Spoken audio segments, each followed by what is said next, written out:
Kadang kita tuh mau orang bisa memecahkan masalah, ya kan? Kita pengen orang punya problem solving skill istilahnya. Kemampuan untuk memecahkan masalah. Tapi masalahnya gue tuh sering banget ada di suatu kelas ya, baik itu gue nge-training mahasiswa atau karyawan atau publik aja gitu, forum publik yang bicara tentang masalah.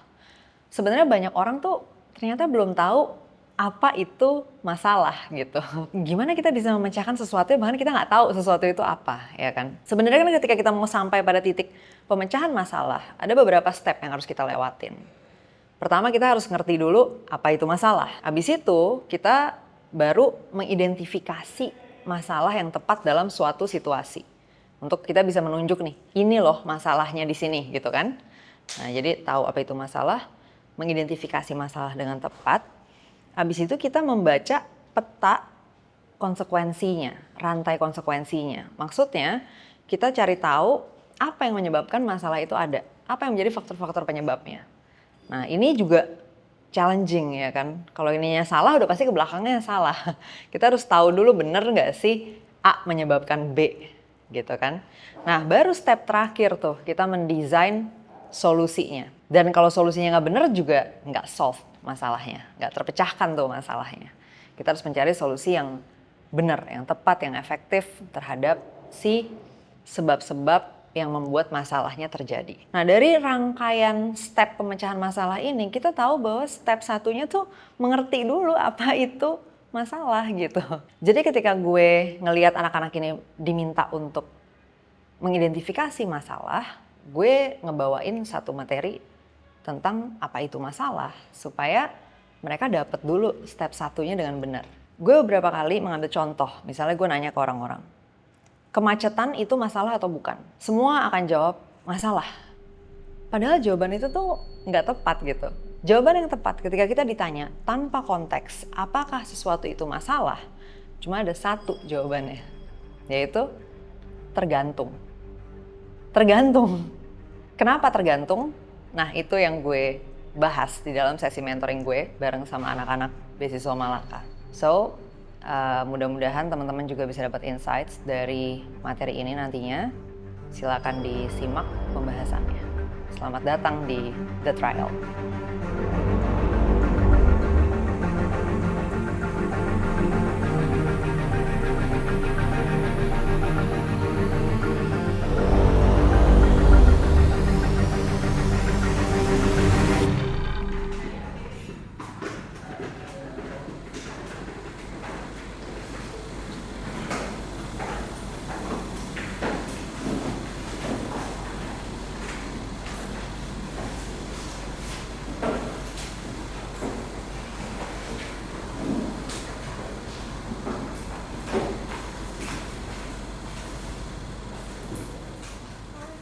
Halo, hai. Berberapa nih? 1, 2, 3, 4, 5, 6, 7, 8, 9, 10, 11. Oh, gue katanya ada satu yang nggak jadi, itu berarti tetap 11 ya? Kan satu golden ticket kan? Oh, satu golden ticket, jadi harusnya 12. Oh, nggak 11. Ini 10. Ini 10. 10. Ini 10. Ini 7, oh ya benar. Sorry, gue ngitung Jogja tadi kayaknya. Oke, siapa yang udah tahu gue siapa? Udah tahu, gue. Sorry, soalnya ya gue kan bukan selebriti ya seperti Jerome atau Ricia dan lain-lain di Malaka, karena gue di Malaka lebih banyak bantuin inilah minum-minum lighting dan lain-lain. gue Kania, panggilannya biasanya nama ininya Kania Cita, bisa dipanggil Kania. Gue angkatan 2013, kuliahnya kalian angkatan berapa nih? Oh ini tuh emang pada baru masuk semua ya berarti? Berarti angkatan 2025 atau 2024? Oke. Oh beda-beda, 2023, 2024, 2025, oke. Kita beda lumayan jauh. Gue Semudah kok Kak. ya, oke. Masih bisa lah ya. Masih Mahasiswa angkatan akhir bisa lah ya. bisa. Gue dulu kuliahnya di UI, by the way, jurusannya ilmu politik. Fakultasnya FISIP. Di sini ada yang dari FISIP? Oh, ada 1, 2. Oke. Kalian nanti bakal bikin presentasi ya ceritanya. Nah, jadi di sesi ini gue mau coba kasih bahan yang mudah-mudahan membantu proses bikin presentasi kalian. Tapi more than that gini, basically Malaka memang pengen membantu untuk lebih banyak orang-orang bisa jadi problem solvers ya, atau bisa jadi bagian dari yang menyusun solusi dan mengeksekusi solusi gitu. Kita nggak bilang bahwa lu nggak boleh ngeritik doang atau komplain doang. Of course, sebuah masyarakat nggak apa-apa, ada yang komplain, ada yang kritik ya kan, ada yang beropini aja dan menyampaikan ide, itu nggak apa-apa gitu, itu nggak salah. Cuman kalau misalnya 100% society isinya cuman komplain, siapa yang beresin masalahnya ya.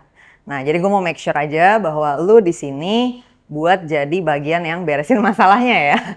Jadi nanti jangan sampai hasilnya cuman lo jadi another complainer nih ya, karena kita butuh lebih banyak orang yang ikutan hands on beresin masalahnya, bikin solusinya sampai ke eksekusi solusinya. Nah, tapi kalau lo lihat di bahan presentasi lo, itu kan yang diminta adalah lo nyampein masalahnya ya. Ya nggak sih? Lo diminta untuk ngasih tahu masalahnya apa ya, dari pendidikan tinggi gitu ya. Nah, tapi yang mau kita bahas dari sini sebenarnya general dulu nih. Kita kan mau ngomongin solusi, tapi kan sebelum nyampe ke solusi, problemnya dulu dong ya. Jadi ada istilahnya kan problem solving ya. Bahasa Indonesianya apa nih? Pemecahan kali ya. Ya, pemecahan masalah. Nah, yang pakai bahasa Indonesianya aja deh. Oke. Jadi dibilang terlalu jaksel lagi. Oke. Pemecahan masalah ya.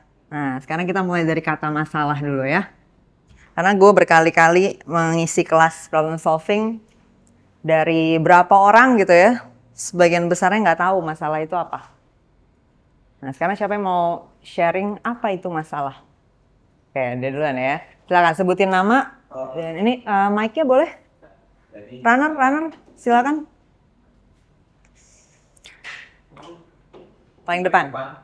Paling depan dari Esa Unggul. Iya, nih gue liat dari blazernya nih, alma maternya. Oke, nama saya Jansen, mungkin disusul kalau yang positif, thanks. Saya dari kampus Esa Unggul.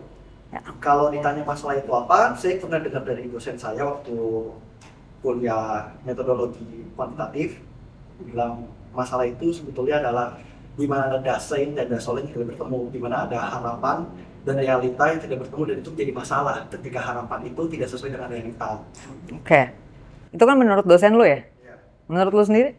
Saya sepakat dengan hal itu sih, karena kan kadang-kadang kita kan berekspektasi akan sesuatu, tapi ketika ekspektasi itu tidak terpenuhi, kan itu menjadi sebuah masalah. Misalkan saya ingin dapat cewek si A, tapi si A kan tidak suka sama saya, ekspektasi saya, dia suka sama saya, tapi realita dia tidak suka sama saya, maka itu kan menjadi sebuah masalah. Oke, jadi ketika ekspektasi tidak bertemu realitas ya, itu yang disebut dengan masalah. Yang lain pada setuju semua atau gue punya definisi yang lain, Chan? Oke.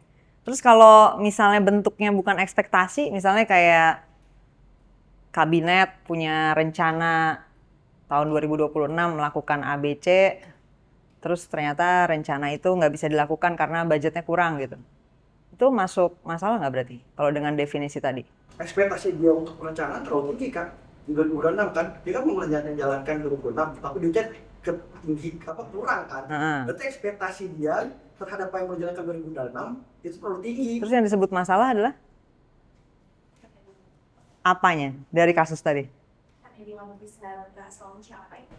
Ekspektasi terlalu tinggi kalau itu. Ekspektasi terlalu tinggi? Nggak ada kesepakatan bersama antara? Nggak ada titik tengah antara? Problemnya misalnya kabinet punya tujuan ya, punya rencana nih. Kabinet punya rencana 2026 ya. Ini baru akan gitu kan. Misalnya ada program A, B, C lah. Program ini ternyata butuh dana 100T, let's say ya. Nah, ternyata budget yang tersedia setelah udah nyampe 2026, budgetnya cuma 80T. Jadi nggak nyampe nih 100T-nya untuk melakukan program ini. Nah, dalam kasus ini ada masalah nggak? Masalahnya apa? Kalau semua kenalin nama aku Fahmi dari ITB dan kebetulan aku pengen coba ngebahas dan nge-breakdown mengenai apa itu masalah. Jadi yang aku lihat di sini adalah, jadi let's say sebuah pemerintahan itu mempunyai rencana anggaran di tahun 2026 dan rencananya itu perlu dana 100 T. Sedangkan dana yang tersedia itu cuma 80. Nah berarti kan ekspektasi yang dipunyai pemerintah itu, mereka tuh berekspektasi bahwa apakah kita bisa melaksanakan sebuah program ini dengan dana 100 T, ternyata tidak. Dana yang tersedia itu cuma 80 T. Berarti kan di situ ada status yang tidak bisa terselesaikan kan. Ada hal yang tidak memenuhi titik temu atau titik tengah atau titik kesepakatan bisa dibilang antara masalah yang mau antara hal yang pengen diajukan dan kondisi realita yang ada. Jadi itu sebenarnya. Jadi yang menjadi masalah adalah? Yang menjadi masalah adalah titik temunya nggak ada. Titik temu yang nggak ada. Semua pada setuju atau ada pendapat lain? Oke, kamu dulu tadi udah angkat tangan sebelumnya, boleh? Iya, perkenalkan nama aku Merlin. Siapa? Sorry? Merlin. Merlin. Aku suka di sini Dari kampus mana? dari kampus Universitas Indonesia. Oke. Aku suka di sini disebutnya pemecahan masalah, bukan penyelesaian masalah. Karena sebenarnya kalau kita bicara soal masalah itu, menurut aku nggak sepenuhnya ekspektasi sih. Karena kita bicara ekspektasi tuh, ekspektasi orang berbeda-beda. Tapi menurut aku masalah itu adalah ketika misalnya sistem yang sudah ada itu tidak bisa terlaksana, sesuatu itu tidak bisa terlaksanakan sesuai dengan yang seharusnya, seyogianya gitu. Dia tidak terlaksanakan semestinya. Itu menurut aku masalah sih. Jadi dalam konteks tadi yang menjadi masalah apa berarti? Berarti yang menjadi masalah adalah bagaimana caranya bisa memenuhi itu 100 triliunnya. Itu adalah pertanyaan solusinya. Itu masalahnya apa? Masalahnya berarti duitnya kurang. Duitnya kurang. Itu masalahnya. That's the problem. Duitnya kurang. That's it. Iya. Ngerti nggak? Gini loh, lu nggak bisa solve problem kalau lu nggak tahu problem itu apa. Ya. Dalam konteks ini, masalah adalah duitnya kurang. Pertanyaan solusinya adalah itu, gimana caranya dapat duit sampai 100 T untuk menjawab ini.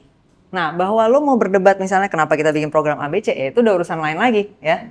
Itu udah urusan lain lagi. Nah, jadi masalah baru bisa ada memang ketika kita sudah punya seperti ini contohnya, program ABC ini. Nah, sekarang satu kata apa yang tepat untuk menggambarkan si program ABC ini? Instead of ekspektasi. Enggak, tadi dia tuh dikategorikan sebagai apa nih harusnya? Kita tuh selalu mendefine masalah itu dengan adanya suatu hal yang ekspektasi yang tidak tercapai gitu. Nah, tapi akhirnya Kakak Nia bisa ngejelasin kita secara lebih bahwa misalnya masalah itu tuh bukan hanya berupa ekspektasi, tapi apa yang membuat kita menghambat hal tersebut. Silakan yang paling. Nama aku Wahyu Hidayat dari Pendidikan Sejarah Untirta. Aku dari Untirta. Maaf.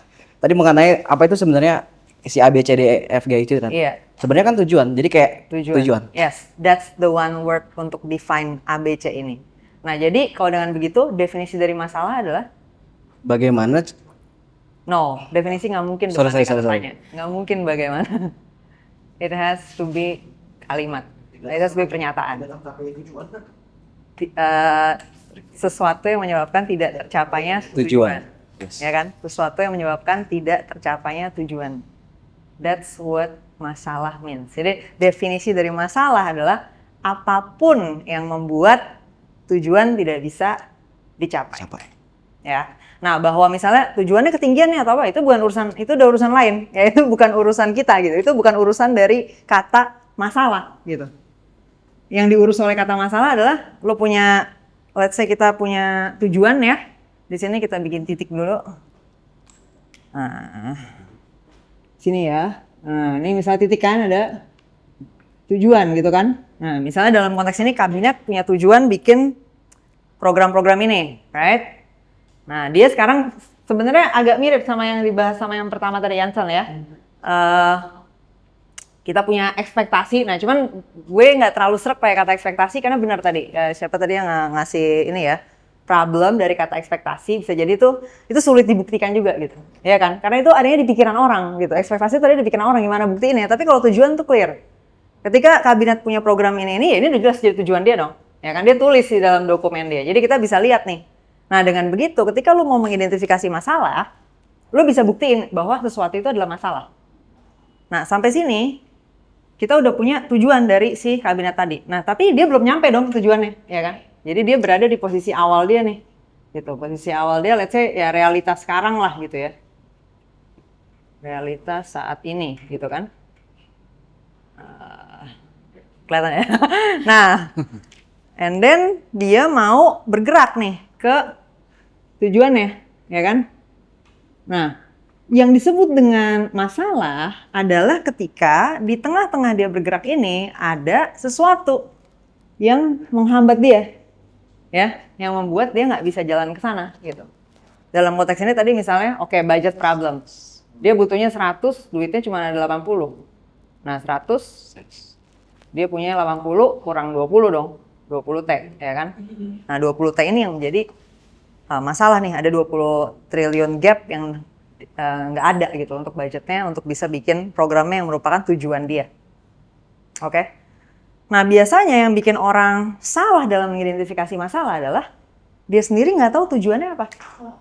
Gitu. Ya, dia sendiri nggak tahu tujuannya apa. Misalnya kayak gini, coba sebutin masalah kesehatan di Indonesia.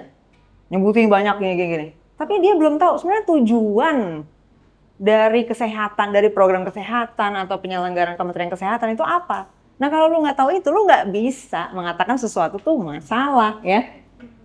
Gitu. Gue pernah tanya kayak gini di satu sesi sama mahasiswa juga. Kemiskinan masalah nggak? Gue tanya.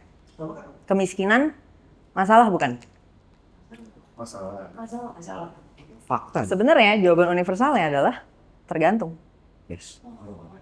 Ya. Jawabannya selalu tergantung dong. Nah ini kita menurut siapa dulu nih, ya kan? Menurut siapa, buat apa, tujuannya apa dong, ya kan? Karena kan masalah baru ada ketika lu punya tujuan dan lu punya suatu realitas saat ini dan ada sesuatu yang menghambat di tengahnya. Nah kalau lu nggak ada konteks apapun, nggak ada tujuannya, nggak ada siapa pelakunya yang mau ke sana, tiba-tiba ini masalah. Lah kata siapa? Dalam konteks apa? Kayak gitu loh. Nah, mengerti ini akan menjelaskan juga kenapa misalnya kayak gini. Kenapa ya? Kok orang-orang ini kok nggak menyelesaikan kemiskinan misalnya? Ya bisa jadi buat dia bukan masalah. Ngerti ya? Kadang-kadang tuh kita mikir, gila ya kenapa nih orang-orang, misal kayak gini, waktu itu mau penertiban pinggir sungai gitu kan. Banyak yang bertanya-tanya kenapa orang-orang ini nggak pindah. Padahal ini banjir terus tiap tahun. Ya mungkin menurut dia bukan masalah. Ya, banjir sama sekali nggak masalah sih buat gue. Nah, ketika orang aja belum sepakat sama tujuannya, apalagi sama masalahnya, apalagi sama solusinya, ya kan? Sehingga ketika lo mendesain solusi, kan tadi kita mau problem solver nih, lo mau jadi problem solver, lo harus bisa define dulu tujuannya apa nih. Contoh pertanyaan yang akan lo jawab nanti. Apa persoalan dari pendidikan tinggi? Lo harus bisa define dulu pendidikan tinggi tujuannya apa. Ya, nah nggak apa-apa misalnya beda-beda. Menurut si Jansen begini, menurut si Merlin begini. Ya nggak apa-apa. Ya karena itu kan menurut lo. Menurut gue tujuan dari pendidikan tinggi adalah begini-begini. Ya oke. Tapi poinnya adalah itu harus di-define dulu dong. Kalau nggak, solusi lo gimana? Bisa di-judge ya kan? Apa nyambungnya solusi lo sama apa yang dimasalahin? Yang sering terjadi kan begitu. Misalnya orang mendesain solusi. Ini gue mau desain solusi nih buat tata kota misalnya di Jakarta. Tapi dia nggak tanya orang Jakarta tuh butuhnya apa, ya kan? Tujuan dia apa nih? Mobilitas ke sana ke sini nih buat apa? Nah dia nggak tahu, dia bikin solusi-solusi. Ya udah bikin aja trotoar di sini, bikin aja parkiran motor di sini, bikin aja di sini. Tiba-tiba nggak dipakai. Kenapa nggak dipakai? Nah because nobody wants to go there. Apa hubungannya gitu loh? Hubungannya solusi lu sama dia gitu, ya kan? Coba sampai sini, ada ini dulu nggak? Komen, pertanyaan, anything? Merlin lagi, boleh? Sebenarnya aku pernah dengar satu kutipan dari buku gitu. Ini sebenarnya sebuah analogi. Jadi kalau misalkan nyelesain masalah itu nggak harus langsung ke masalahnya, karena mungkin kadang ibarat kayak hulu ke hilir, kita bisa lihat ininya dulu, atasnya dulu. Analogi yang aku dengar waktu itu kayak jadi ada anak yang hanyut di hulu di hilir sungai di bawah gitu kan. Terus sebenarnya di bawah tuh udah ngebantuin buat angkatin anak-anak ya, tapi karena ada dua orang, yang satunya itu dia naik ke atas untuk cek sebenarnya di atas itu apa yang menyebabkan anak-anak ini hanyut gitu. Jadi dia malah cek ke atas dengan ternyata ada anak-anak yang di atas yang didorong-dorong terus gitu.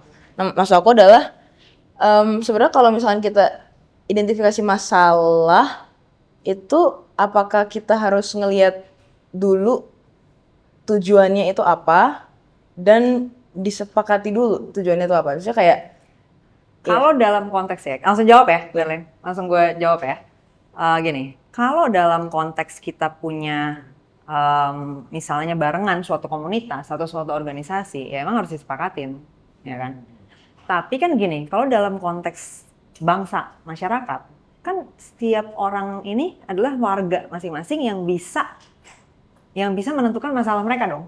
Karena justru kan negara mendapatkan ide masalah dari kalian, dari warga, ya kan? Oke, ternyata menurut warga-warga ini begini.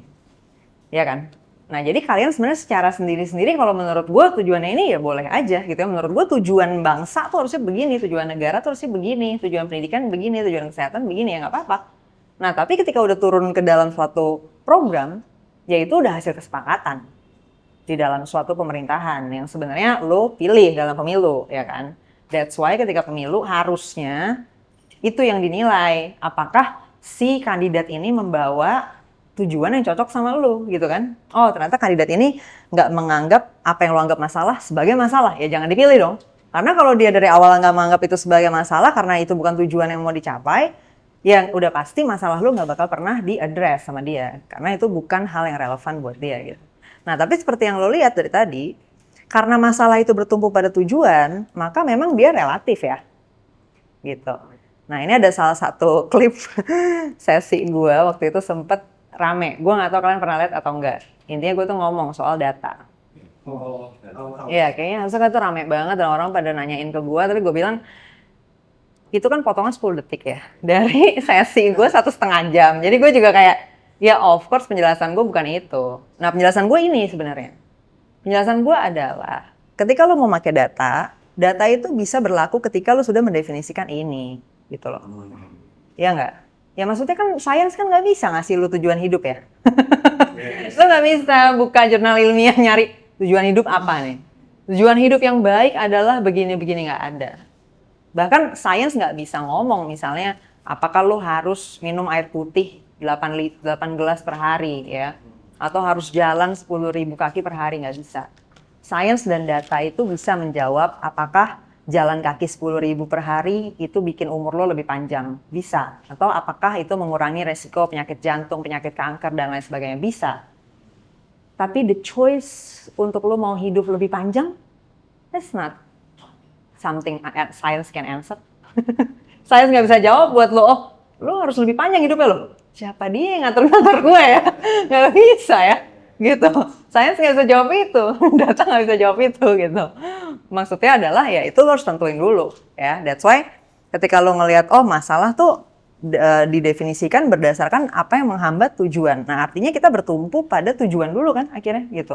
Dan tujuan ini kan bebas ya, gitu. Bebas kalian menentuin sendiri. Gitu. Jadi ketika tadi gue tanya kan apakah ini masalah? Jawaban yang universal adalah tergantung sebenarnya, tergantung tujuan. Boleh. Silakan mic-nya dikasih dulu.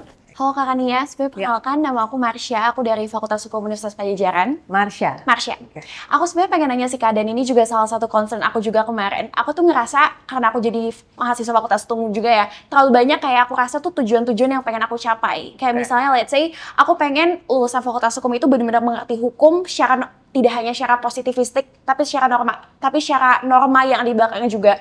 Terus aku juga pengen banget kalau misalnya mahasiswa hukum tuh juga punya tingkat literasi yang tinggi gitu. Jadi terlalu banyak yang aku rasa aku ngedefine banyak sekali tujuan yang aku pengen capai gitu. Nah, pertanyaan aku simpel sih ke Kak Nia, sebenarnya ke Kak Nia, gimana ya cara kita tuh bisa ngedefine satu tujuan yang jelas, yang itu tuh juga bisa dibilang masuk akal juga untuk kita selesaikan gitu. Karena aku rasa ini kadang ada beberapa tujuan yang nggak bisa aku capai karena memang itu tuh permasalahannya yang sangat luas dan nggak bisa cuma dari aku doang gitu. Ya. Jadi terutama buat kita presentasi besok juga ya Kak, masalah yang memang kita tuh bisa selesaikan secara realistis juga. Gitu sih Kak tujuannya. Thank you. Kuncinya ada di sini ya. Capital. Ya, capital yang bisa diartikan sebagai sumber daya yang tersedia.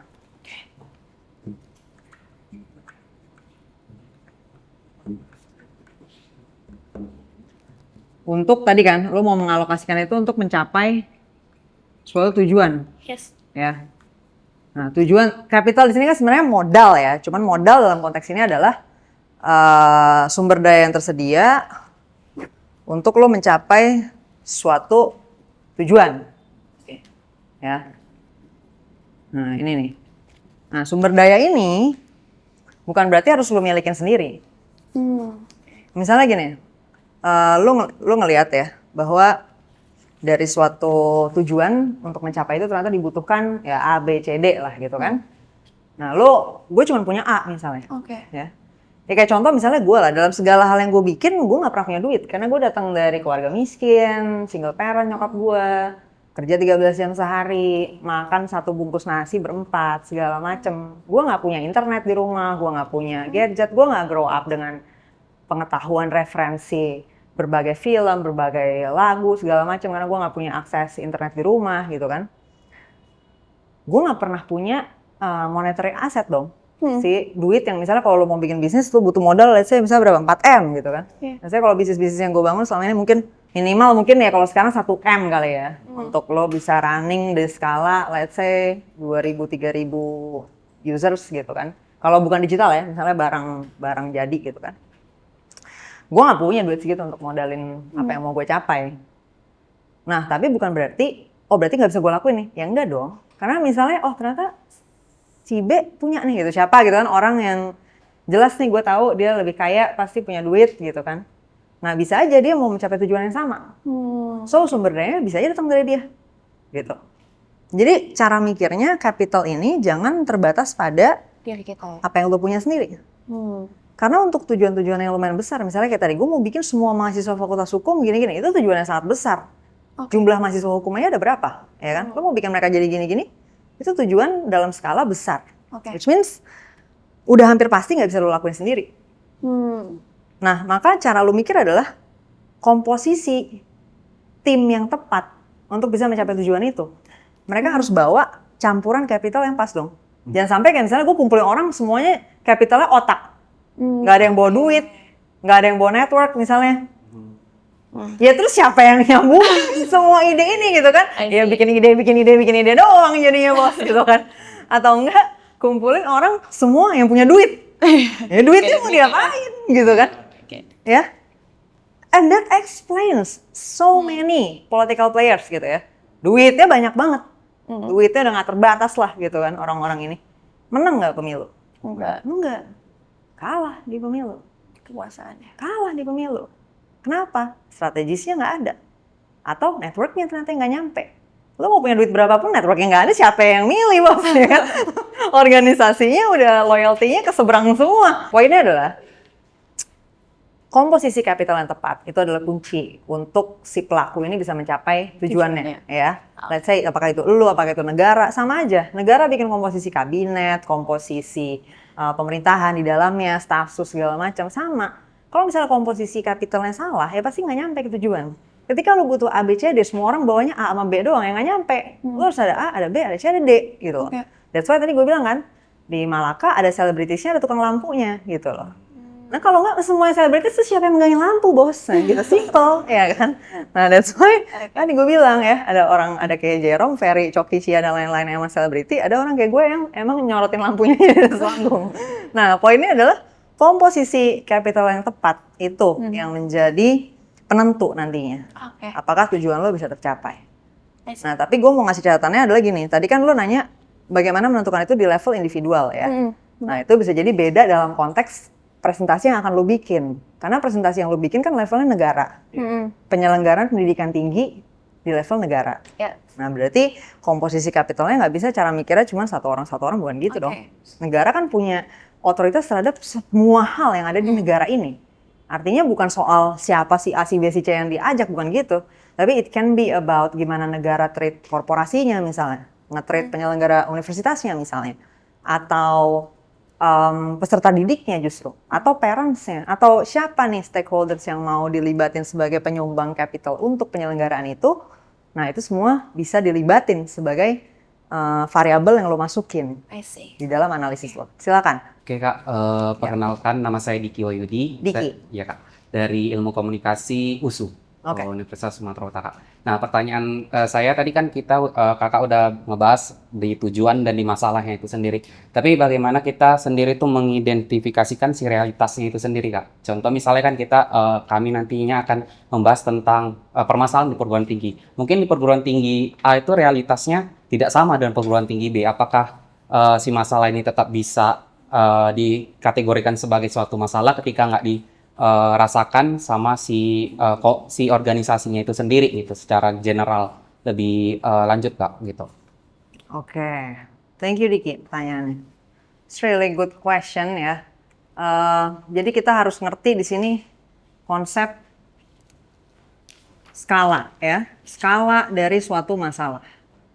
Ketika konteksnya adalah tadi kita mau bicara satu negara ya, misalnya area satu negara tuh segini.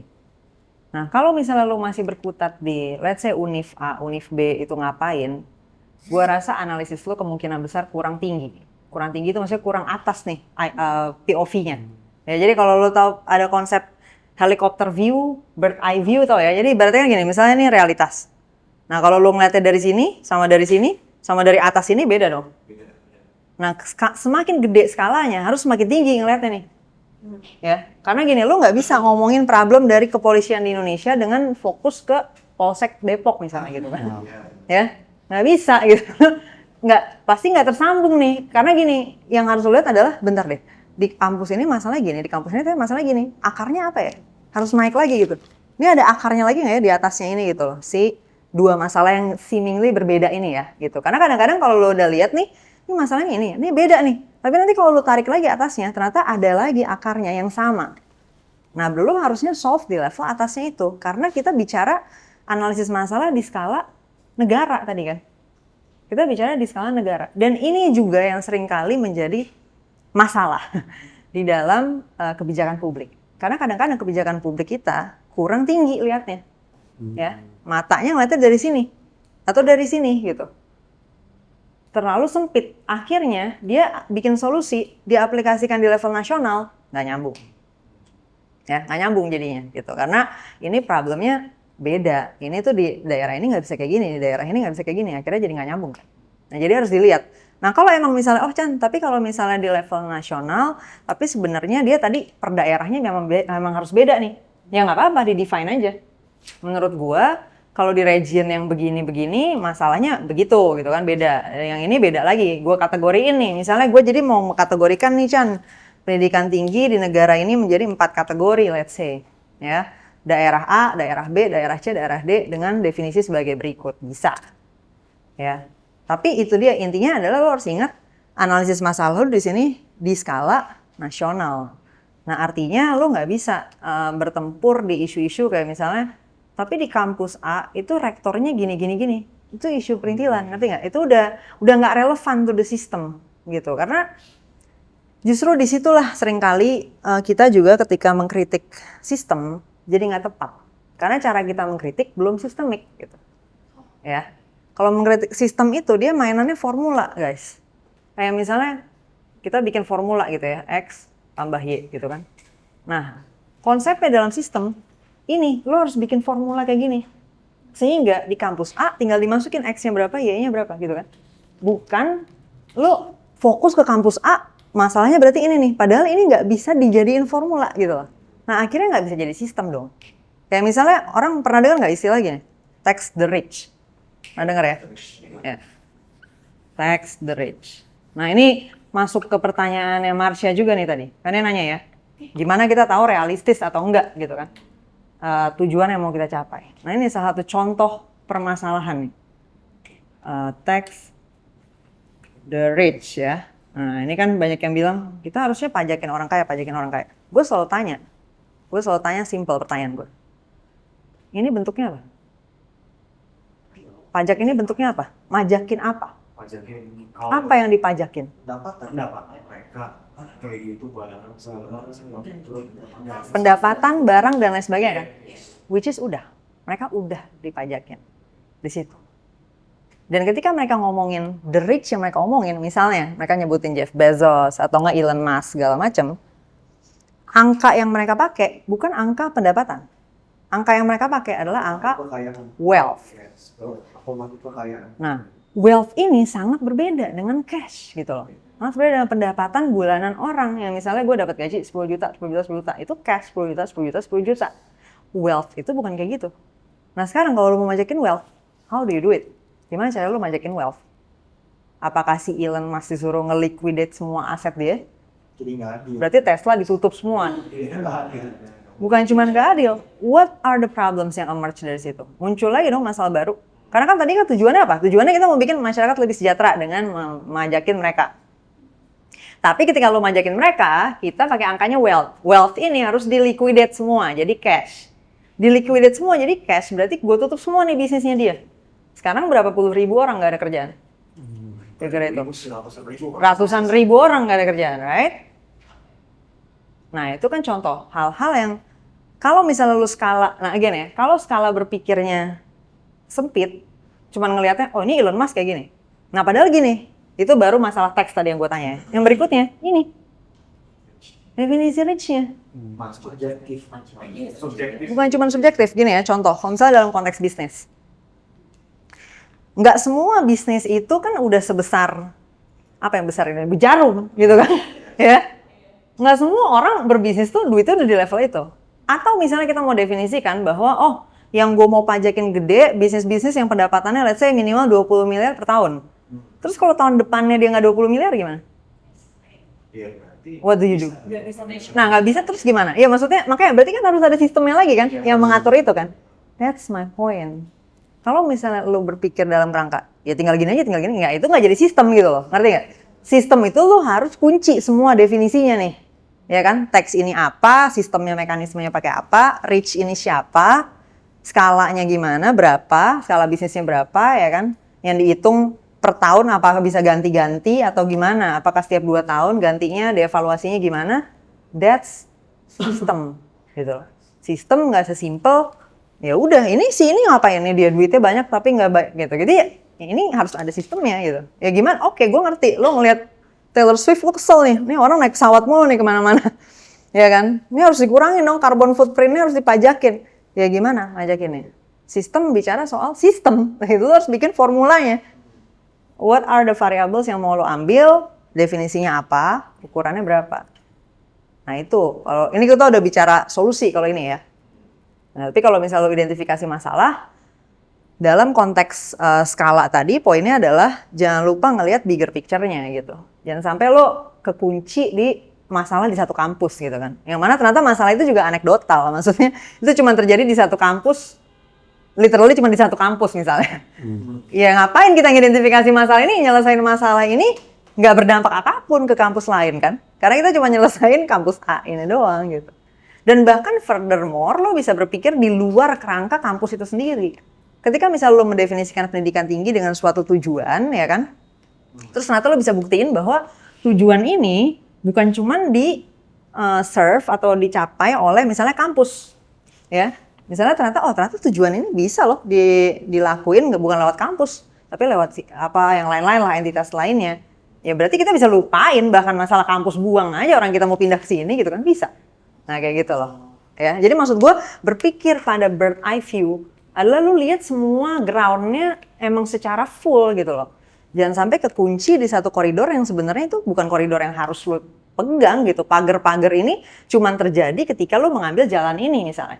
Lu pakai jalan yang lain, ya udah beda lagi. Yang dikunci adalah tujuan. Ya, ini kunci kan tujuan. Ya, tujuan penyelenggaraan pendidikan tinggi ini. Ya udah, ways-nya, caranya bisa macam-macam. Tadi Yansen mau nanya, silakan. Ini agak teknis sih Kak. Waduh. Boleh. Untuk kita kan disuruh bikin PPT tentang masalah yang terjadi di kampus-kampus Indonesia kan.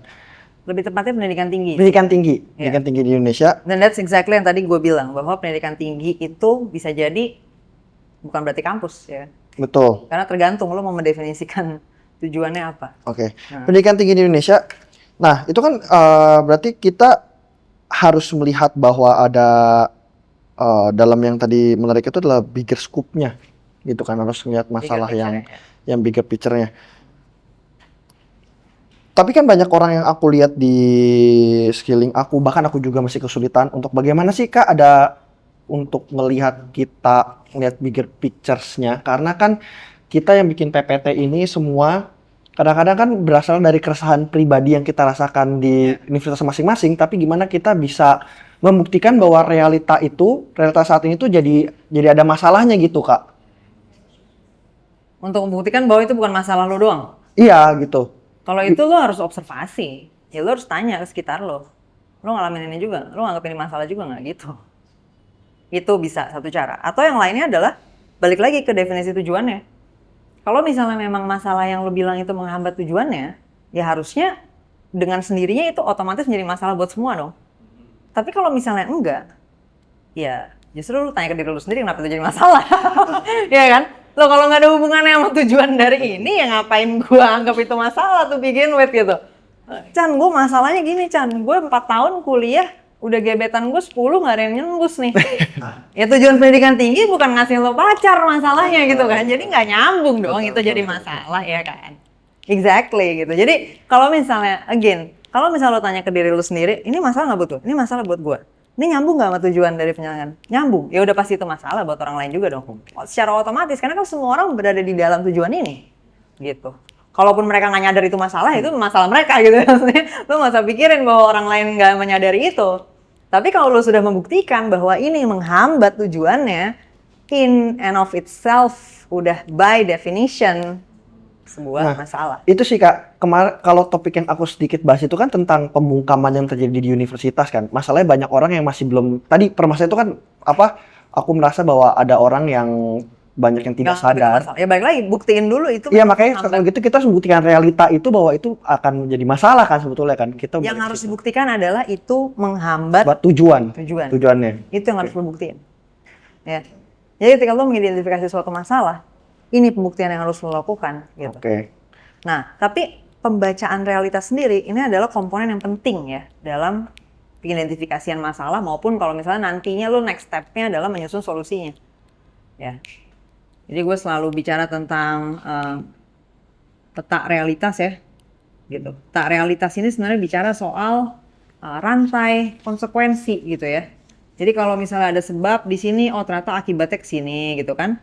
Ternyata kalau sebabnya ini akibatnya di sini gitu kan. Sebab ini ternyata bisa juga akibatnya di sini 50% chance ke sini, 50% chance ke sini. Nah, peta realitas kira-kira kayak gitu ya. Jadi sambungan antara oh kalau lo ngelakuin ini konsekuensinya apa nih gitu ya, dampaknya apa nih, outputnya apa nih gitu.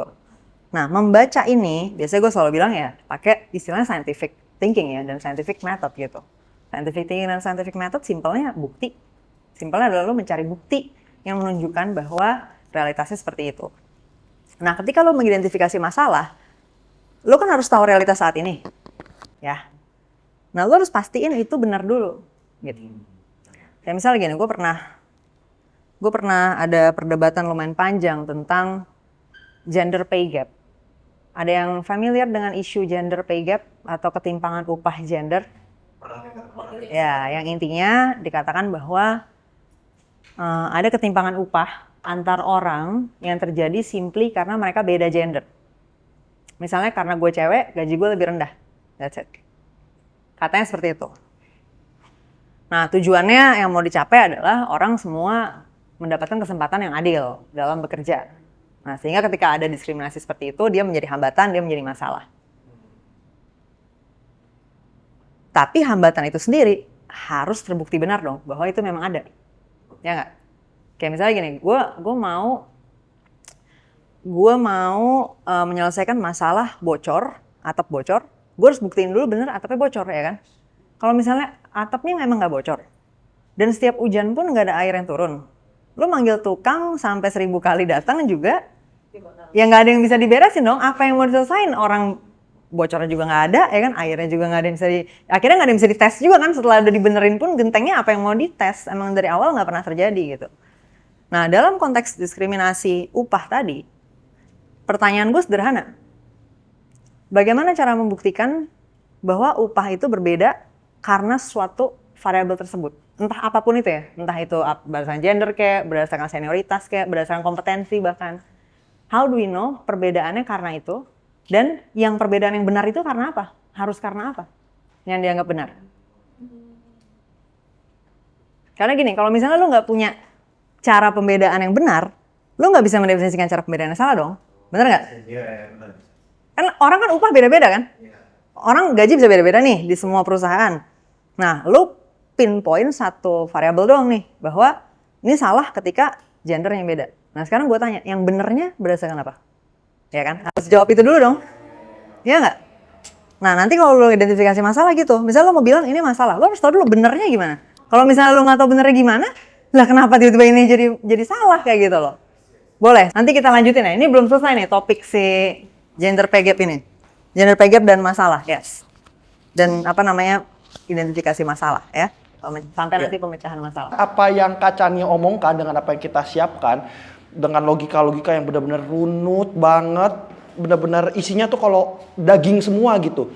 Apa yang kita selama ini percayai itu benar-benar dibolak-balik, sehingga kita harus merubah seluruh argumentasi-argumentasi yang kita sudah bangun dan kita sudah persiapkan. Bahkan apa yang kita menang di video awal itu dia pertanyakan juga apakah substansinya itu valid atau enggak. Itu sih yang saya benar-benar kaget banget. Gue jujur gak expect banget Kak Chania tuh benar-benar serunut itu logikanya. Dia menurut gue orang yang logikanya tuh paling runut sih. Izin nama aku Wahyu Hidayat. Tadi kan Kak Kania bertanya soal itu ya.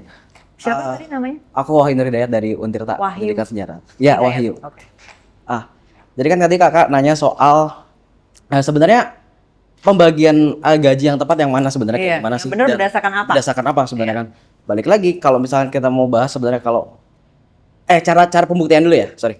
Cara pembuktiannya adalah ya udah kita cari tahu nih gaji-gaji di berbagai sektor yang ada di industri, kita cari tahu nih antara perempuan dan laki-laki yang mana. Kalau misalkan gajinya kurang lebih sama, ya ngapain dipermasalahkan, kurang lebih gitu-gitu aja ya udah gitu. Tapi kalau misalkan ada masalah gitu kayak di setiap profesi tertentu gaji perempuan itu jauh lebih kecil gitu, artinya kita cari tahu kenapa bisa lebih kecil, karena mungkin karena job desk-nya nggak sebanyak laki-laki atau sebanyak bisa aja kalau di teknik mungkin ya karena bersinggungan dengan ya apa namanya kerja fisik segala macam ya, mungkin bisa terjadi. Ya kalau perempuan nguli mungkin nggak tahu ya akan lebih sulit. Tapi begitu sih. Jadi gimana caranya adalah ya udah kita bikin research aja, cari tahu buktinya. Itu cara membuktikan masalah yang ada, ya Yes. kan?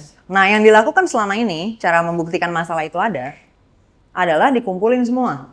Perempuan di satu populasi, dihitung semua pendapatannya, and then laki-laki di satu populasi, dihitung semua pendapatannya, habis itu di-compare langsung. Dan kalau komparasinya nggak equal atau jauh lah timpang gitu, berarti ada ketimpangan tersebut dan dikarenakan oleh diskriminasi gender. Nah sekarang menurut lo, penalaran seperti ini valid nggak dalam analisis masalah? Nggak, Yansen mau jelasin kenapa nggak valid? Karena kan itu dikumpulin kan, satu populasi bahwa ada cewek ada cowok kerja dikumpulin, tiba-tiba dihitung ada berapa duitnya. Di situ aja kita dengar ada yang konyol gitu kan, kerjaan orang kan which is bisa beda-beda. Iya kan? Itu udah variabel yang udah lain lagi tuh, misalkan di suatu kawasan memang kebanyakan ibunya cuma ibu rumah tangga. Ya kan, ibu rumah tangga bekerja sebagai housewife gitu, dia mungkin bekerja tapi sambilan di rumah mungkin jualan Shopee atau apa gitu, kita nggak tahu kan. Suaminya direktur semua gitu di perusahaan mewah, ya kan, misalkan Koko Pik di Cindo gitu kan.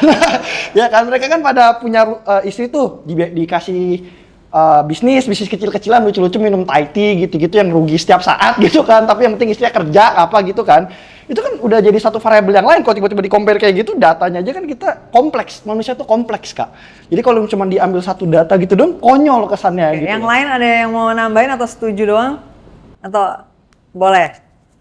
Diki ya? Iya Kak. Tadi kan kita ada bahas juga gimana si rumusan ini kan Kak, yang X tambah Y-nya itu. Tapi kalau menurut Diki pribadi. Ini nggak masuk ke sini ya by the way, Iya. bahasan ini.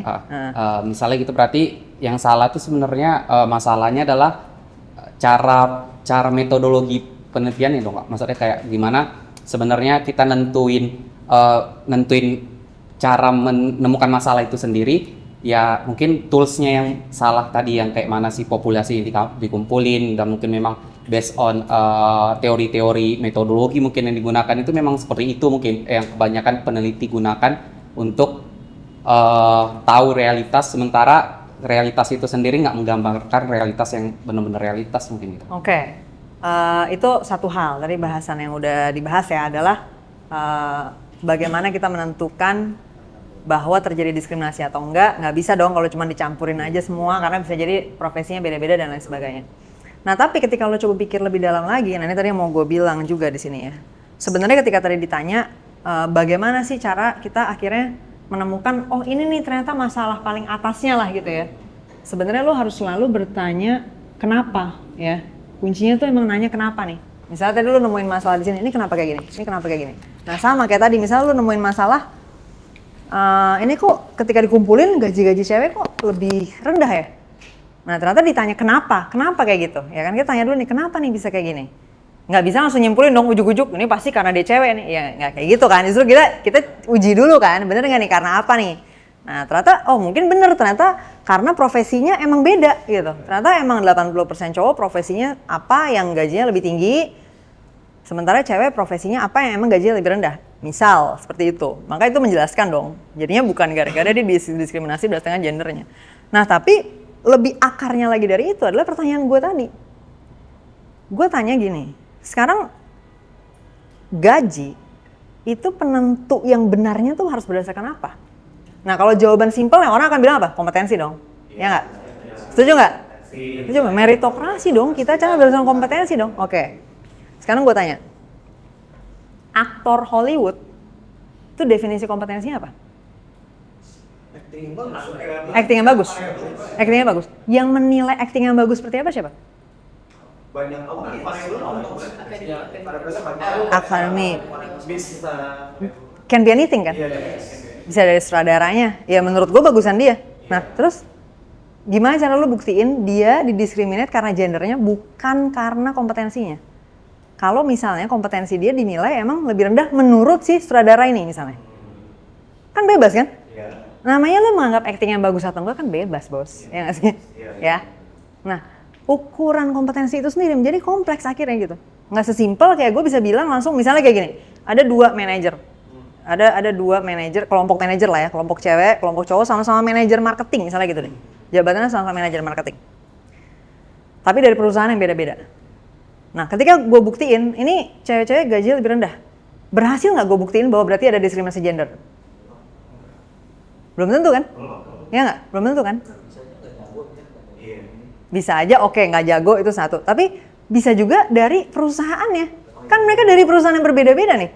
Mungkin skala perusahaan yang beda. Ya kan? Kalaupun misalnya skalanya sama. Oh ini skalanya sama Chan. Udah gue bagi berdasarkan pendapatan perusahaannya berapa. Let's say ini semua sama-sama dari perusahaan 5-10M per tahun pendapatannya. Oke, produknya gimana? Kan bisa jadi beda. Iya. Beda nggak? Misalnya gue disuruh jualan kamera, sama gue disuruh jualan spidol papan tulis. Beda nggak skill marketing yang dibutuhin? Beda kan? Berarti nggak bisa juga dong? Nah sekarang oke Chan, kalau gitu gue kumpulin sama-sama marketer, ya spidol. Marketer spidol papan tulis nih dua-duanya. Cewek-cewek dan cowok-cowok gue kumpulin nih. Cewek-cewek marketing manager buat spidol papan tulis, cowok-cowok marketing manager buat spidol papan tulis, ternyata beda gajinya. Sekarang gue tanya, udah bisa belum disimpulin bahwa diskriminasi gender? Bahwa ini karena diskriminasi gender. Udah bisa disimpulin begitu belum? Belum, kenapa? Merlin coba, mau jawab nggak? Kenapa ini nggak cukup? Padahal ini udah sama-sama marketing manager jualan spidol papan tulis. Karena ada banyak faktor yang bisa mendukung kalau itu terbukti sebagai diskriminasi gender sebenarnya. Contohnya gimana? Kalau dalam konteks tadi, apa lagi? Kan ini udah sama-sama marketing manager nih Chan, udah sama-sama jualan spidol papan tulis. Ya misalkan cara customernya ngerespon ke mereka jualan ininya gitu. Oh ternyata customer lebih suka kalau yang jualan tuh cewek atau lebih suka kalau yang jualan tuh cowok. Itu salah satunya. Atau kalau misalkan yang jadi model pulpennya tuh cewek atau cowok gitu. Oh ternyata ngaruh ke salesnya gitu-gitu dan jadinya perusahaan oke, buat gaji ceweknya segini aja karena gini-gini gitu. Jadi faktornya sebenarnya banyak, nggak cuman sekedar dia cewek dia cowok sama-sama jual pulpen atau sama-sama jual alat tulis terus ya udah mereka gajinya beda karena gendernya. Gitu sih. Yang lain ada yang mau nambahin? Jangan nyasar mulu ngomong soalnya. Yang belakang boleh. Nah, alma mater ijo neon. Ya, nama saya Muhammad Hamid dari Panggilannya Universitas Islam Negeri Ulisung Semarang. Namanya Hamid. Hamid. Oke.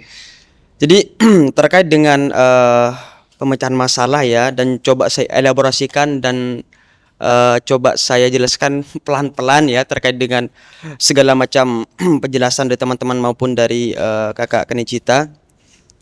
Jadi saya kira big picture-nya itu masalah terjadi karena ada dua ideologi ataupun kelompok 3, 5 ke atas itu yang saling menghambat plan-plan yang akan sebagai bentuk untuk dijadikan sebagai tujuan gitu. Jadi Bentar dulu. Ini kita jadi mundur lagi nih ke belakang. Bentar, ini tadi kita kan lagi bahas soal pay gap, soal ketimpangan upah gender. Dan aku lagi tanya apakah ketika kelompoknya marketing manager sama-sama marketing manager, sama-sama produk spidol papan tulis, itu berarti udah cukup untuk membuktikan ada diskriminasi berdasarkan gender. Nah itu pembahasan yang lagi dibahas sekarang. Mau bahas soal itu atau kalau mau bahas yang lain dulu nih, yang mau bahas soal ini dulu. Karena topiknya kan lagi di sini nih. Dan definisi masalah kita udah kunci tadi di depan ya. Ya. Mau yang lain dulu? Silakan depannya boleh. Perkenalkan, nama saya Ichiro Dextrewa dari Binus University. Ichiro Dextrewa, panggilannya Hiro. Hiro. Nah, di sini ketika kita melihat perbandingannya, walaupun ini sudah cukup niche, membagi ini menjadi marketer yang sama-sama di dalam satu segmen, satu scope, terus menjual spidol yang sama. Tapi ini belum cukup juga. Cuma ini nggak bisa dibilang sebagai satu penilaian yang nggak valid. Karena ketika kita menilai sesuatu, itu ada spektrum seberapa tinggi rate of error-nya. Dan ketika semakin sedikit konteks yang kita pakai, maka akan semakin tinggi pula rate of error-nya. Tapi bukan berarti ini nggak bisa jadi sebuah penilaian. Tetapi kalau kita mau lebih narrow it down lagi, mau mengecilkan rate of error yang mungkin bisa terjadi, maka faktor-faktor yang lebih banyak itu harus pula kita definisikan lebih dulu, sehingga dari situ baru kita bisa mendefinisikan kalau misalnya pay gap ini betul-betul terjadi. Sorry Hiro, pertanyaannya adalah kenapa ini nggak cukup untuk mendefinisikan membuktikan terjadinya diskriminasi upah berdasarkan gender. Nah kalau tadi Merlin udah nambahin, misalnya bisa aja dong dari customernya memang lebih responsif ke yang cowok misalnya gitu, atau enggak ternyata ada pembuktian bahwa sales lebih mudah terjadi atau lebih cepat terjadi kalau yang marketingin cowok misalnya gitu. Nah itu contoh-contoh kemungkinan di mana itu membuat kenapa konklusinya jadinya nggak cukup. Nah sekarang gue tanya ada tambahan lagi nggak? Nah so dari lu masih ada tambahan lagi atau enggak? Cukup sih. Cukup, oke. Oke, Preferensi, gimana Diki? Contoh, misalnya kan tadi kita bahas soal gaji kan Kak. Mungkin preferensi yang sebagian orang gaji untuk cewek tuh kalau segini tuh masih berarti diskriminasi karena nggak sesuai dengan sesuai dengan misalnya kayak UMR atau segala macam dan tapi mereka mungkin lupa kalau misalnya memang si yang kita telitinya si cewek ini belum tentu itu ngerasain itu sebagai sebuah masalah karena mereka juga fine aja kerja di situ misalnya kayak Tapi bukan itu poin diskusinya. Poin diskusinya adalah gini, kita udah mendefinisikan bahwa ini masalah. Karena kan tadi dari awal kita mau tahu apakah terjadi ketimpangan upah gender karena ceritanya kita punya tujuan pengennya ada keadilan segala macam. Jadi kalau misalnya ada diskriminasi berdasarkan gender itu jadi masalah dong. Nah, poin diskusinya sekarang adalah bagaimana kita menyimpulkan masalahnya ada. Ya kan? Karena kan kita lagi latihan untuk bagaimana kita membuktikan nih bahwa ini masalahnya emang ada nih. Berarti Gitu. masalahnya apa? Berarti itu ada masalah Kak? Ketimpangan gender di gaji itu satu titik. Nah, ini kan ceritanya kita assume. Karena kan ini gue mau ngasih exercise-nya di titik membuktikan masalahnya ada.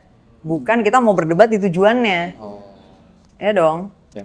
Nah, bahwa lu nggak menganggap, gue nggak peduli sih adil atau enggak lapangan kerja bodo amat ya, itu terserah lu. Gue kan nggak lagi ngomongin itu, gue lagi ngomongin dengan tujuannya tadi udah gue define di depan. Tujuannya adalah keadilan kesempatan kerja, ya kan? Mereka punya tujuan ini. Dan orang-orang inilah yang punya tujuan itu yang mendefinisikan bahwa ketimpangan upah gender ini masalah. Nah, yang gue challenge dari mereka adalah bener nggak masalahnya ada, ya kan? Bener nggak bahwa ketimpangan yang terjadi adalah akibat diskriminasi gender? Which yang tadi kalian udah exercise dengan sangat bagus, kayak tadi inputnya dari Merlin juga bener, misalnya dari sisi customernya. Terus maksudnya salah gue sebagai employernya? Ya kan, misalnya dari customernya, lah somehow ketika gue taruh marketer cowok, mereka lebih cepat belinya, mereka lebih banyak belinya lah terus, ya jadinya orang lebih nyari marketer cowok dong. Akhirnya harga marketer cowok jadi naik dong, walaupun mereka buat marketingin produk yang sama, ya kayak gitu loh. Atau bahkan misalnya produktivitasnya sama, dalam artian mereka kerja sama-sama 8 jam sehari. Nah tapi ternyata dari 8 jam sehari itu, yang satu jualannya 100, yang satu jualan 80, gimana? Nah berarti beda lagi kan, nah kayak gitu. Nah at what point berarti kita bisa buktiin bahwa oh ini udah gak ada nih variabel lain apapun kecuali gendernya. Bisa nggak kita mencapai titik itu? Bisa nggak kita mencapai titik di mana nggak ada lagi variabel lain, udah gue eliminasi semua nih. Jadi gue udah nemuin 2 orang, cewek cowok, beneran bedanya cuma gendernya doang. Dalam konteks performa kerja. Dan gak ada akar-akar segala macam di dia. Nggak ada lagi perbedaan lainnya, jadi cuman sebenarnya bukan soal kalau manusianya, tapi apapun itu yang dilakukan dalam kerja, itu kan sesuatu yang merupakan kalau dalam konteks ekonomi kita sebutnya utilitas ya. Maksudnya dia menjadi utilitas nih buat yang membelinya lah gitu ya, buat yang menikmati sumber dayanya gitu. Misalnya kayak tadi lu sebagai aktor, lu menghasilkan film, nah film-film ini punya nilai nih, punya utilitas buat orang-orang yang akhirnya nonton, ya kan. Nah masalahnya utilitas ini adalah sesuatu yang relatif, ya sesuatu yang relatif gitu loh. Sesuatu yang relatif. Gini, contohnya lu pernah dengar nggak orang ngomong, kalau gue punya duit 20 juta sih daripada beli tas mendingan beli motor. Pernah nggak? Yang habis itu di sosial media pada bilang itu kaum mendang-mending. Ya, mendang-mending ya. Izin. Izin kaum mendang-mending ya kan. Kalau gue punya segini ngapain beli tas gitu kan, suka gitu. Misalnya ada berita selebritis gitu datang ke red carpet bawa tas clutch gitu kecil banget, harganya $900.000 gitu. $900.000 berapa rupiah? 100.000 berarti 900. Ya, $900.000 berapa rupiah? Ya, Oh, berarti 100 USD. Ya sih, masa nggak mungkin dong. Ayo, kalau 10.000 aja, kalau rupiah 10.000 aja udah 9 M dong. Come on. Calistung kelas 1 SD nih ya. Nolnya 5 kan, 900.000. Kalau misalnya dolarnya ke rupiah 10.000 aja, kalau rupiah ke dolar 10.000 aja, kita butuh 9 miliar dong. Berarti dari USD itu kalau ditransfer ke rupiah jadinya 9 miliar dong. Kalau misalnya 10.000 kan pengalinya. Karena nolnya kan 4 tuh, 5 tambah 4, 9 dong nolnya. Jadi udah miliar nih harganya. Itu aja kalau 10.000, which kita bukan 10.000 ya rate-nya. Jadi lebih tinggi lagi daripada itu nilai rupiahnya. Nah berarti kan sekian miliar nih. Cuman buat bawa tadi clutch mahal itulah yang mungkin ada diamondnya or whatever. Nah kemudian ada orang yang kayak 9 miliar dengan gue beli rumah sih gitu kan. Nah but that's the point gitu loh. Utilitas itu relatif. Ya silakan Merlin. Dari kakaknya sih aku suka banget karena aku jadi di challenge sih untuk melihat apakah solusi yang aku bawakan ini sesuai sama tujuan yang ada gitu kan, dan apakah ini disepakati bersama, apakah ini bisa memberikan dampak dan lain-lain. Berarti salah nggak Kak kalau misalkan kita bilang kalau oh ternyata diskriminasi ada buat yang cewek ini, cewek A sama B misalkan ini diskriminasi, tapi buat cewek B itu bukan diskriminasi, makanya itu relatif. Maksudnya dari kacamata ceweknya? Iya, dari pegawai perempuan sama pegawai laki-laki. Ternyata diskriminasi itu di antara perempuan pegawai perempuannya itu relatif. Misal kayak ya udah kalau gitu kita coba definisikan diskriminasi terhadap perempuan itu. Nah, kalau gimana? Diskriminasinya sendiri, definisinya udah bisa kita kunci nih, objektif ya. Diskriminasi berarti perlakuan berbeda. That's it, definisi diskriminasi.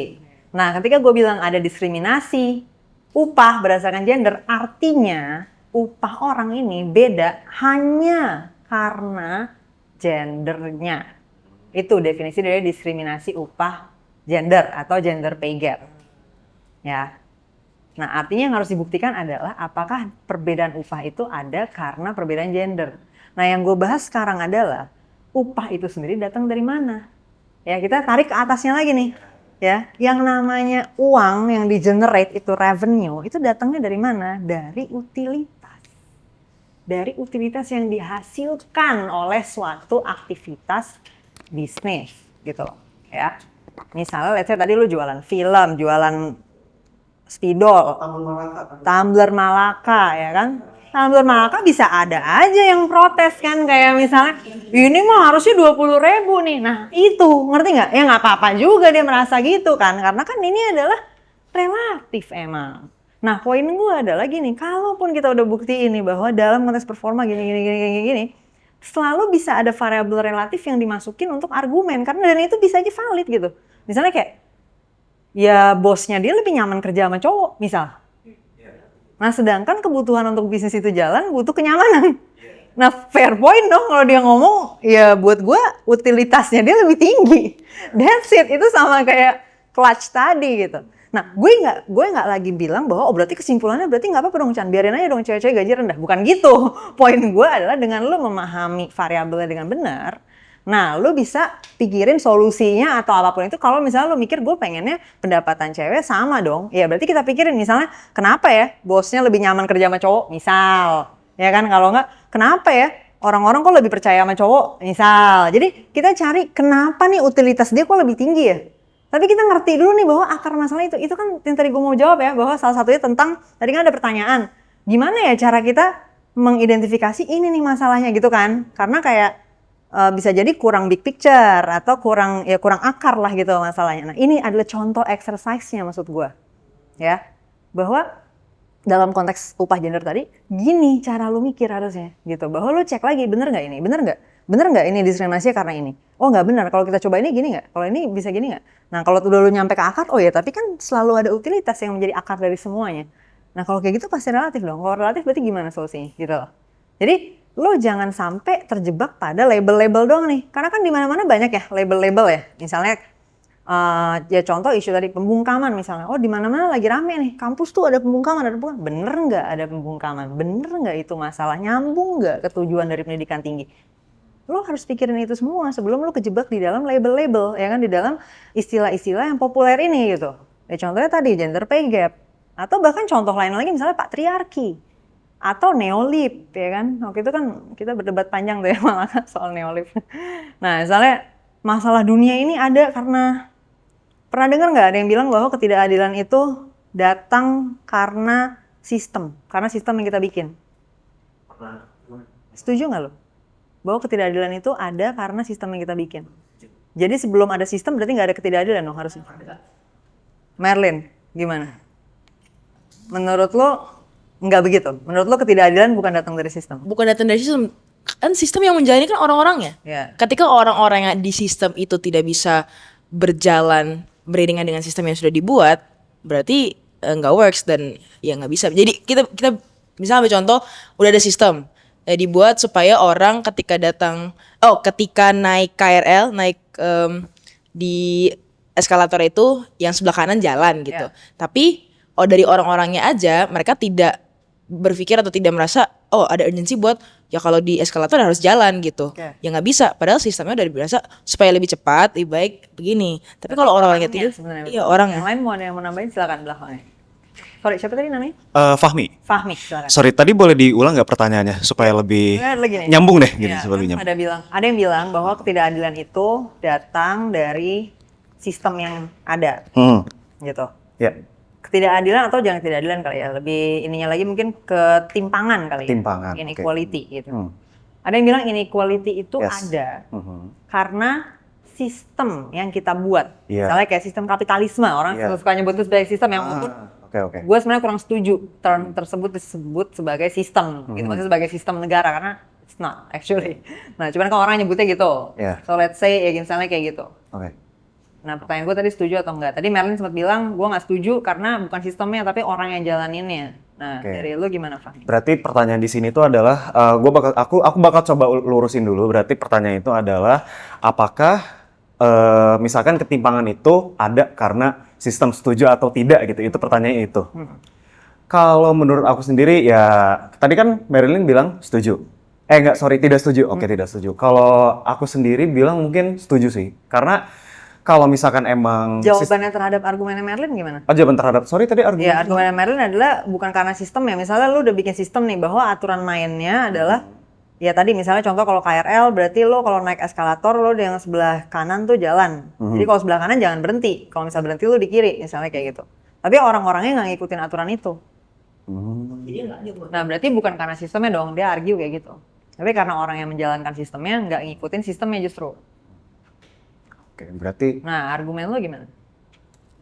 Karena ini kan udah ada argumen pertama nih. Jadi kalau lo mau bilang nggak setuju, lo harus jawab dia dulu. gas tuh. Ketika gue diajarin sama Kania mengenai cara logika berpikir dan menentukan sebuah masalah, ternyata yang harus difokusin itu adalah tujuannya dulu. Dan itu adalah sebuah hal yang menurut gue kayak, kenapa gue gak mikir ini dari dulu ya? Dan bener-bener di situ gue agak fumble karena ketika gue ingin menjawab sebuah pertanyaan, gue tuh harus berpikir lagi, ini tujuan dari pertanyaannya itu apa gitu. Jadi otak gue dibikin mikirnya berkali-kali gitu. Belakang dulu. Coba di belakang dulu ya takutnya ini. Ya, silakan Wahyu. Oke, makasih. Izin Kak ya.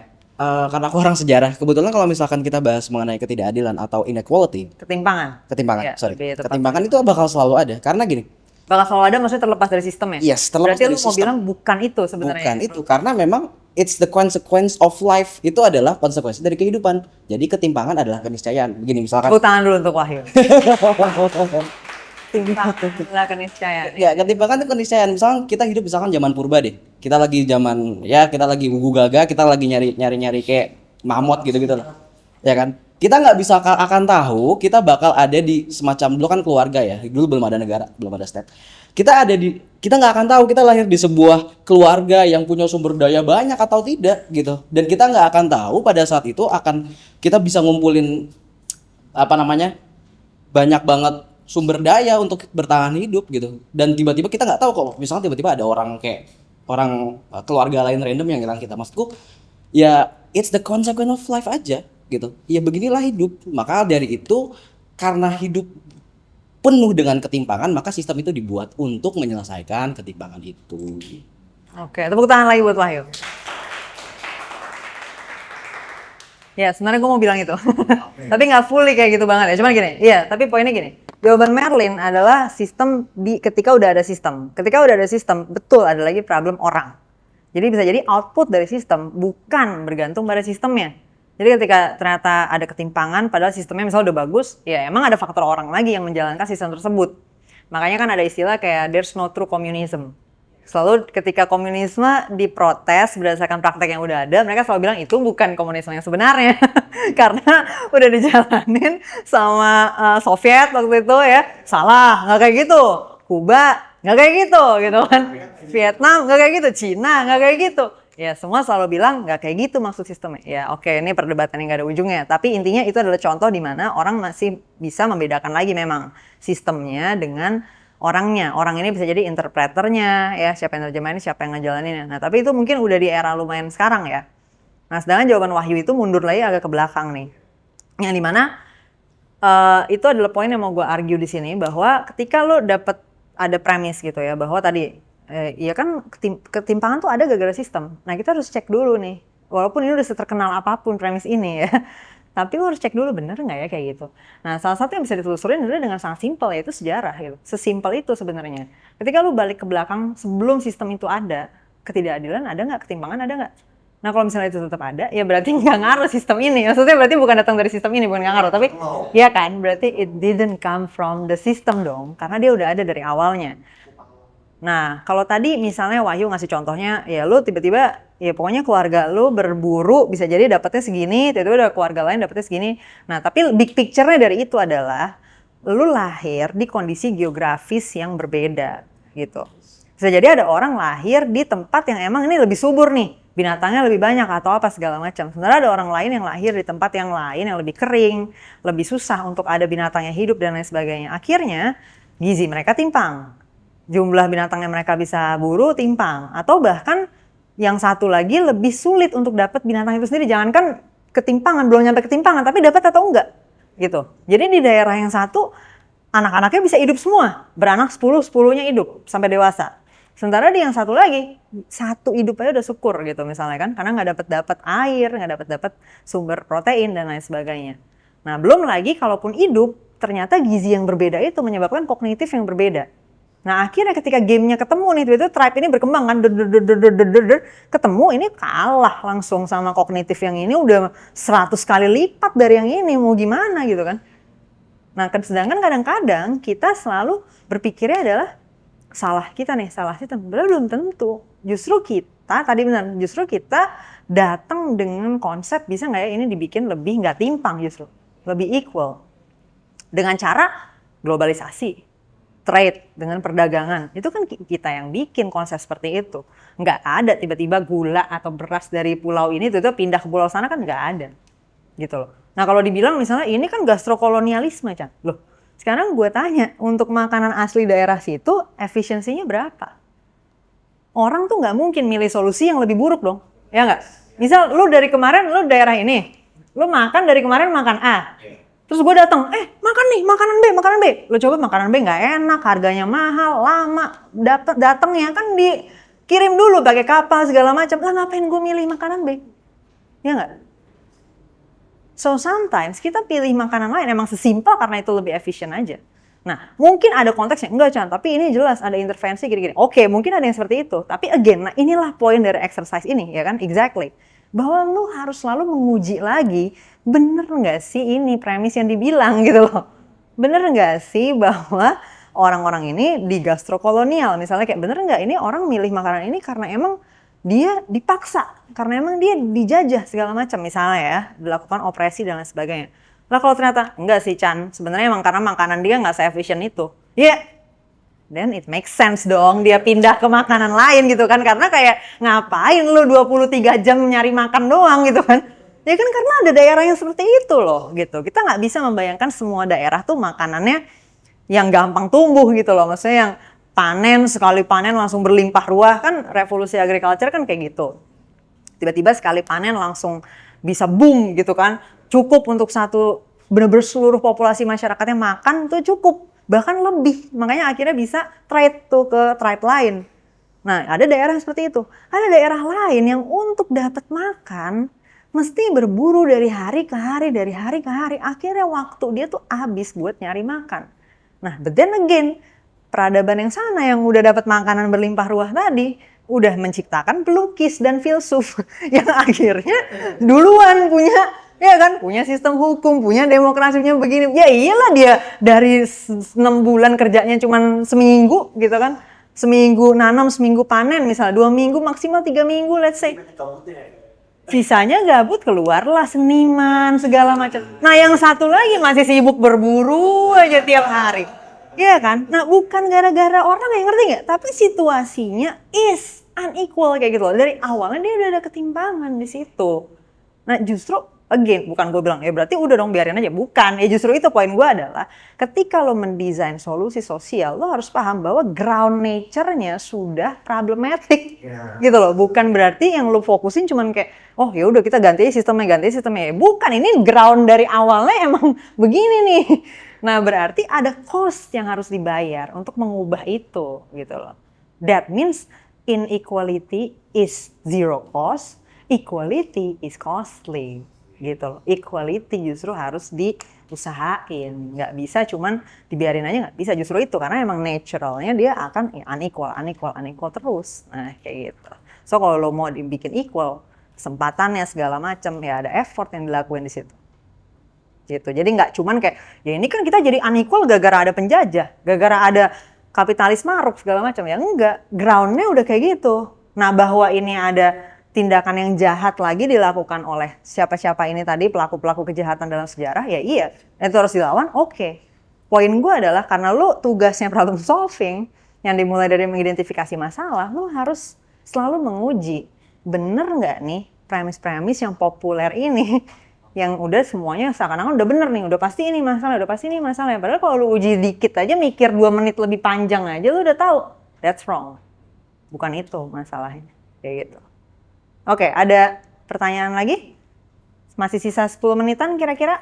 Pertanyaan, komen, silakan. Atau udah Chan, gue udah mau bikin presentasi gue. Silakan. Diki. Oke Kak, kalau kayak gitu gimana caranya kita nih menemukan satu hal yang benar gitu secara konsep. Maksudnya misalnya kami diminta untuk ngekritik atau analisis kritis masalah di perguruan tinggi tadi kan. Nah balik lagi misalnya apapun yang kami, misalnya kami udah mikir nih dari A sampai Z, tapi misalnya si sistem yang atau solusi yang kami beri ini sebenarnya permasalahannya balik lagi kalau misalnya ada orang-orang curang yang atau orang-orang yang memanfaatkan celah untuk membuat sistem itu jadi tampak jelek ya sama aja gitu. Itu gimana milahnya Kak gitu. Ya, oke. Fondasinya adalah gini ya. Ketika gue ngajarin orang untuk berpikir, sampai gue bikin buku ya judulnya Makanya Mikir ya kan. Terus sebenarnya isinya ngajarin orang mikir, tapi gue selalu bilang banyak orang kadang-kadang bukan kurang mikir, tapi kelebihan mikir. Oh. Ya.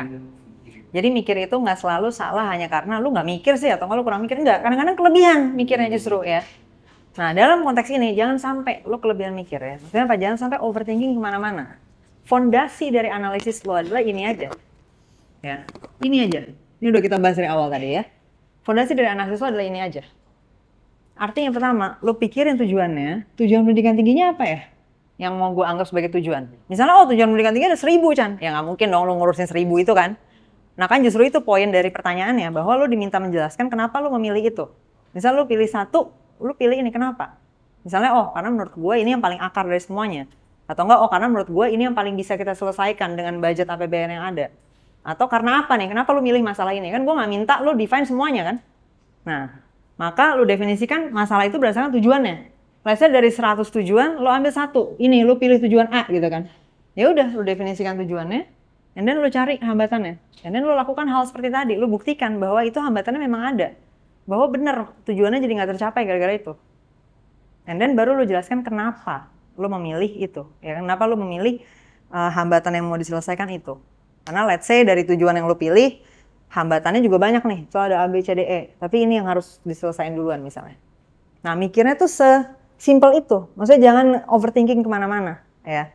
Nah kalau misalnya pertanyaan, tapi Chan gimana caranya gue tahu bahwa itu masalah yang penting segala macam. Ya emang itu balik lagi. Lu sendiri yang harus melakukan riset. Ya kan? That's why risetnya emang harus lo lakuin gitu. Bahwa lo harus observasi apakah memang hambatan ini tadi terjadi. Apakah ini di level yang cukup mengakar gitu kan buat semuanya. Nah soal kecurangan, lu tetap bisa balik ke prinsip asking why. Misalnya kayak gini, ini ada satu aturan. Aturannya begini, yang curang 90%. Lu harus tanya sih, apa yang salah dari aturan itu gitu. Ngerti nggak? Karena kayak how come lu bikin suatu aturan atau suatu sistem yang 90% orang nggak mau ikutin gitu loh. Itu kayak lu nyuruh orang pakai masker, yang pakai masker cuma 2 dari 100. Ada yang salah dong dari aturannya. Karena kan balik lagi gini, aturan dan sistem itu harusnya lo mau dibikin buat apa? Mencapai tujuan kan? Nah ini sama kayak tadi urusan makan tadi. Orang tadinya makan makanan A, lo suruh paksa pindah ke makanan B. Kalau makanan B lebih buruk, ya siapa yang mau pindah ke B? Dan ngapain lo bikin ini jadi tujuan? Kan itu pertanyaan dong yang harus lo jawab ya kan? Sama kayak tadi di awal banget gue bahas soal omongannya si Jansen kan soal ini gimana kalau ini bukan masalah buat orang lain ya. Gue bilang ya kalau bukan masalah buat orang lain, ngapain lo jadiin masalah gitu kan. Karena harusnya dia kan menjadi tujuan bersama. Nah tapi kalau misalnya itu bukan tujuan dari orang-orang, ya balik lagi lo bisa tanya lagi kenapa itu harus menjadi tujuan pendidikan tinggi kalau orang juga nggak ada yang butuh itu. Ngerti nggak? Kan harus ada yang, harusnya nyambung dong. Apa yang orang butuh menjadi tujuan dari penyelenggara negara. Dan kemudian apa yang menghambat itu akan menjadi masalah untuk semua orang. Simple. Kalau orangnya nggak sadar gimana? Nah orang nggak sadar bukan berarti nggak ngerasa masalah. Artinya kalau lu sadarin jadi sadar dong.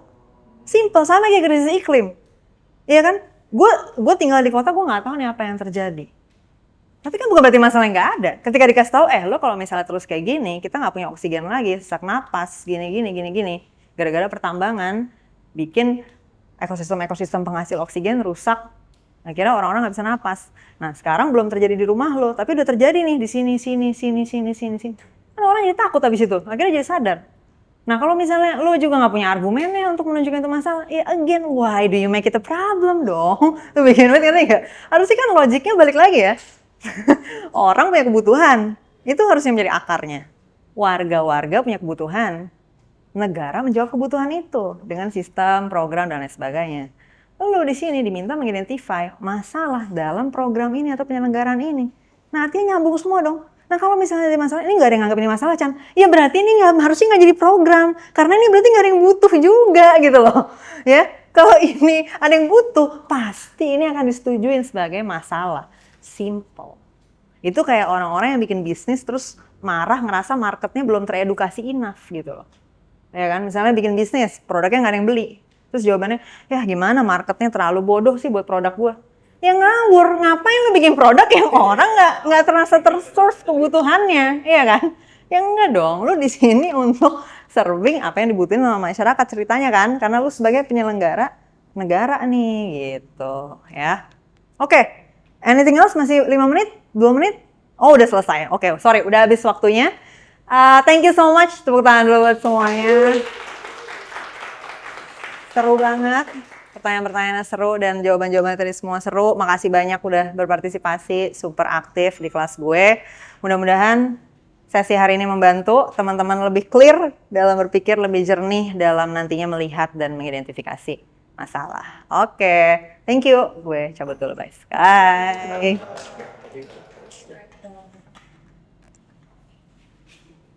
Tanpa mengurangi rasa hormat kepada Hamid.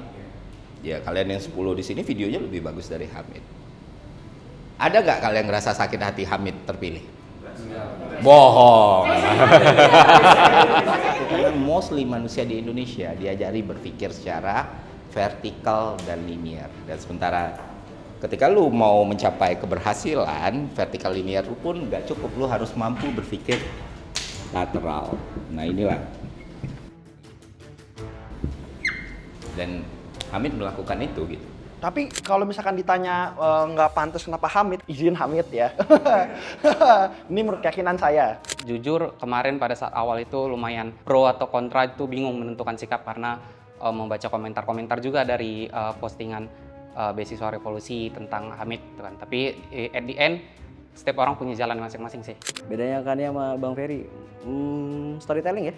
Kalau Bang Ferry tuh bener-bener kayak Kanda Hemi aja, kan aku pernah LK1, kayak seru aja. Jadi kalau lu mau win this life, ibarat main poker, kalian akan selalu menang selama kalian bisa membuat lawan kalian berpikir bahwa nggak mungkin dia pakai kartu itu.